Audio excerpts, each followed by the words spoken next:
Une histoire, disons, au ras du sol, qui ne tient pas compte de l'immense savoir accumulé par les sociétés africaines sur leur passé, de manière à mettre en évidence certains traits caractéristiques du passé colonial africain pour une meilleure compréhension du comportement des Africains transplantés à Saint-Domingue.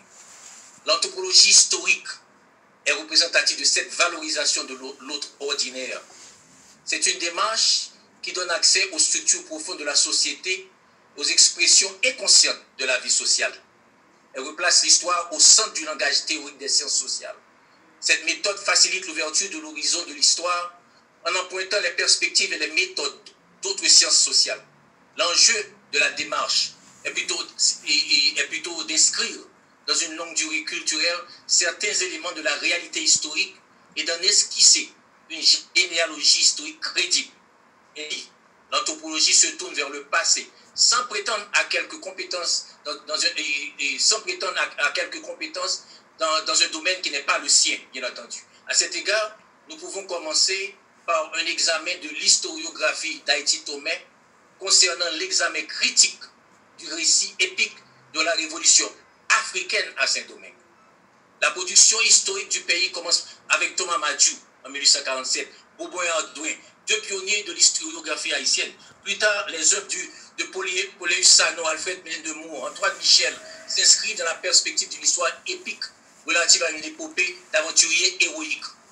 Mais avec Jean Fouchard, l'historicité change de ton et ses recherches sur le marronnage lui permettent de rentrer dans un autre domaine des sciences sociales qui concerne des groupes ethniques venus de l'Afrique. Pour sa part, Gérard Laurent s'intéresse aux luttes anti-esclavagistes pour la libération et la dialectique du blanc et du noir. Le courant indigène avec Anténor Firmin, Louis-Joseph Janvier, Déméter de l'Homme, Hannibal Price et plus tard l'illustre penseur, le docteur Jean Price-Mars, a bien essayé au début du XXe siècle de réhabiliter l'image de l'Africain, mais sans grand succès. L'historien n'admet sur la scène que les affranchis, une classe d'hommes fameux dont les talents et les fautes, les intrigues ont produit le malheur ou la prospérité du pays. Comme l'écrit Greg Denning, le passé en lui-même est évanescent. Il n'a d'existence qu'au sein des histoires. Les histoires d'Haïti Tomé sont en effet le passé mis en texte sur un fond de paradigme colonial de l'oppression ou de la domination de la pensée occidentale. L'historiographie met souvent de côté des matériaux historiques de l'esclavage comme de la tradition des razzias, la déportation du captif et sa séparation éventuelle des autres captifs de la même origine pour mieux déciviliser, le déshumaniser et le transformer en bien meuble vivant. Ce qui explique peut-être pourquoi aujourd'hui encore, pour de nombreux paysans haïtiens, le fait d'être descendants d'esclaves africains demeure une tare indélébile. Un nouveau angle d'observation ouvre un aspect, dis-je, concernant les rapports entre l'anthropologie et l'histoire. La mise par écrit d'une mémoire populaire susceptible de restituer quelques importants moments de l'histoire. L'historien devra investiguer, au-delà de l'événement, l'existence et le rôle des groupuscules d'esclaves à travers la mémoire collective et rendre à l'évidence une vision héroïque et anticoloniale pour finalement offrir une lecture africaniste de l'histoire. L'histoire d'Haïti Tomé est et demeure une histoire de la diaspora africaine. Dans la partie nord de ces domaines, comme l'avait dit notre confrère Nganga, c'était le foyer de l'insurrection. Les Congos représentaient 60% des Bossals et furent les premiers à se mettre massivement en action pour l'indépendance après la déportation de Toussaint Louverture en 1802.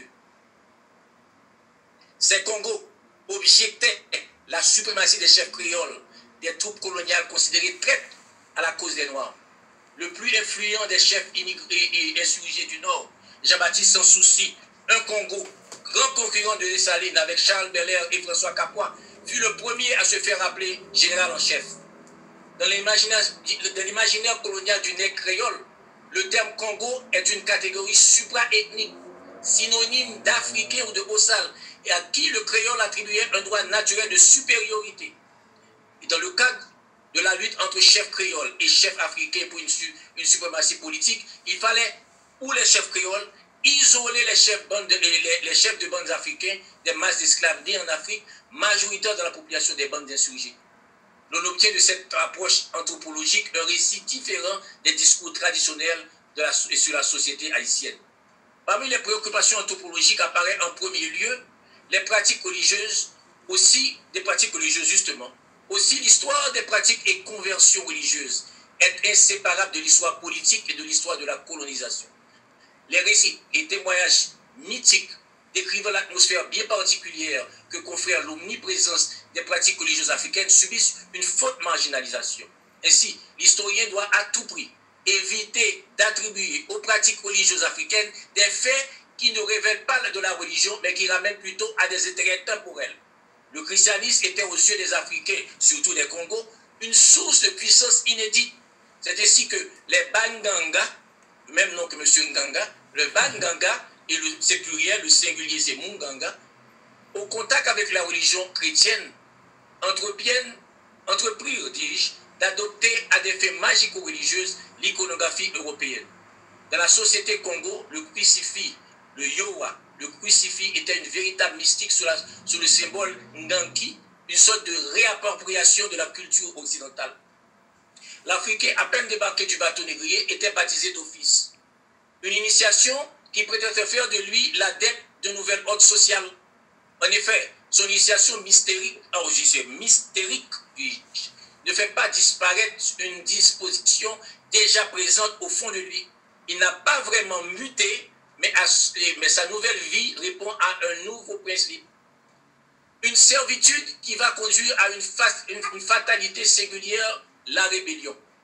Un système de croyance s'est graduellement élaboré autour du culte vaudou, caractérisé par la présence d'un homme imaginaire donnant une signification à la vie quotidienne de l'esclave.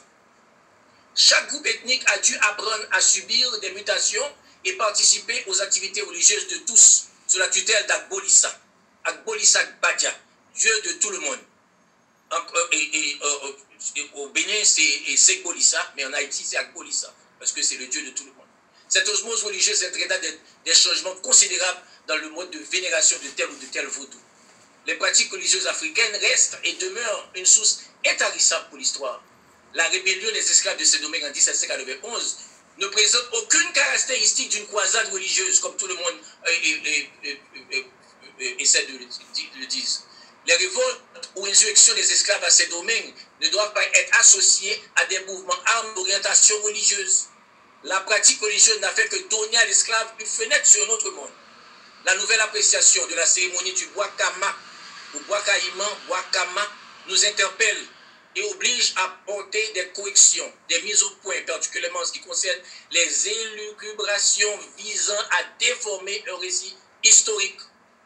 Le mot Boakama signifie en Kikongo, monsieur Nganga, et je pense que c'est de la maturité ou en Lingala se débarrasser d'eux, se défaire d'eux.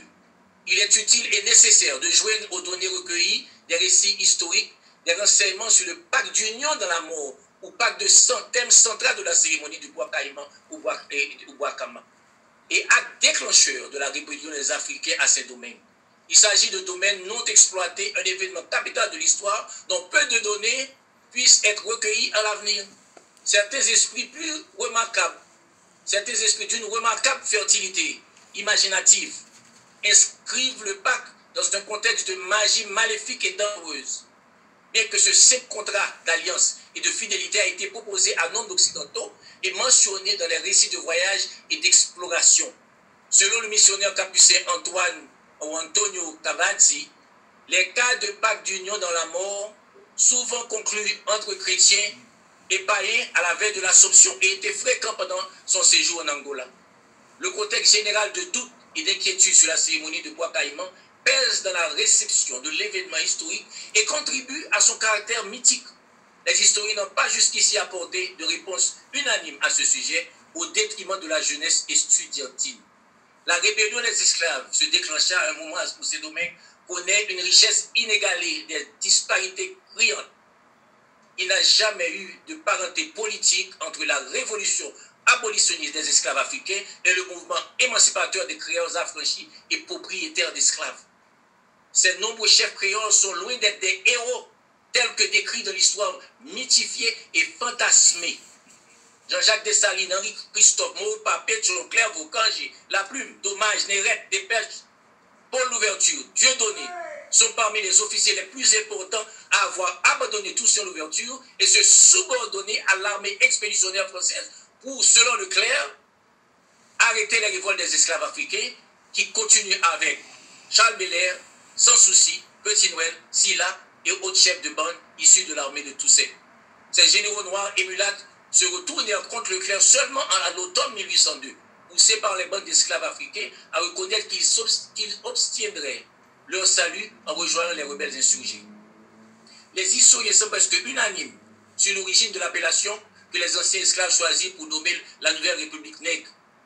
Ce nom Haïti ou Haïti aurait été donné par les Taïnos qui habitaient ce territoire plus de 3 siècles avant l'indépendance. Mais l'île était divisée en 5 caciquats indépendants avec des limites claires et précises entre les territoires. Les sujets de chaque caciquat obéissaient aveuglément à leur chef. Et ces caciquats n'ont jamais été confédérés. Leurs habitants utilisaient des éléments naturels comme référence, les grands cours d'eau, les hautes montagnes, les vallées, les plaines pour délimiter leur territoire. Ainsi, les récits historiques sur le choix du nom et sa signification par les anciens esclaves n'est pas évident et pose des difficultés inhérentes à ce qui concerne les démarches de l'histoire. L'analyse des journaux de bord de Christophe Colomb n'est pas conclusive. Colomb n'a pas pu une seule fois mentionner, il n'a pas une seule fois mentionné les noms Quisqueya et Haïti. Il a mentionné Boyo, et qui pour les Indiens signifie maison en rond et dans le langage taïno. Au regard des conditions d'émergence de nouvel État pris dans des héritages coloniaux complexes, la question est de savoir pourquoi les nouveaux dirigeants africains, en grande majorité africains d'origine africaine, ont choisi une appellation d'origine soi-disant taïno pour nommer la nouvelle République nègre. Certains disent que Dessalines voulait bien marquer la rupture avec toute forme d'esclavage et de colonisation dans un geste symbolique et politique fort. Le concept anthropologique d'ethnicité présuppose un élément constitutif et fondamental des identités. Dans une perspective historiographique, l'ethnicité est un premier critère de la définition identitaire des nouvelles élites, particulièrement face au phénomène d'acculturation. Ces mythes de fondation sans fondement historique, ces récits épiques souvent transmis d'une manière particulièrement par des personnes privilégiées qui les interprètent et les imposent, ont joué un rôle considérable dans l'historicité haïtienne. L'acte de nommer et d'être nommé est dans les sociétés africaines une importance fondamentale. Toutefois, l'origine du nom d'Haïté Tomé est propre au nouveau maître africain du pays. Dans cette peur collective des Blancs, les nouveaux dirigeants noirs de Saint-Domingue créaient un retour probable des Français et le slogan était connu de tous. D'Haïté Tomé, pays, soyez vigilants, soyez attentifs, les Français vont revenir. C'est donc un État en alerte permanente. Ils ont construit de nombreux forts pour parer à une nouvelle reconquête du pays par la France. Le mot d'Haïté est fombé, ça veut dire béninois, Daoumé. Il signifie soyez vigilants, soyez attentifs. Le mot Tomé signifie pays, contrée, région, État. Les historiens n'ont pas pu justifier le choix ou même l'origine du nom et Thomas Madiou, cité par David Guérus, parle de Daïté sur toutes les lèvres des nouveaux livres. Et la question que l'on se pose est ceci. Pourquoi une origine indienne à ce slogan des Africains? Il est surprenant que cet état de fait ne soit pas une préoccupation des historiens et des élites intellectuelles. On comprend aisément la portée anthropologique et politique de la démarche des affranchis, gens de couleur et noirs libres, puisque dans leur compréhension, le peuple de ces domaines se limitait aux créoles qualifiés par moi. Je les ai qualifiés d'usurpateurs de révolution. Dans le concept international du moment, l'expulsion de l'Afrique et de tout ce qui pourrait rappeler les Africains majoritaires est indubitable. L'histoire de d'Haïti Tomé est celle de l'Afrique et des peuples africains. Un regard rétrospectif sur la colonisation nous amène à faire un bilan de la manière dont l'histoire, dans son enseignement, dans sa diffusion et sa représentation du passé réel ou imaginaire a été et constitue, et continue, dis-je, d'être utilisée comme un instrument privilégié d'analyse. Merci. Merci à vous.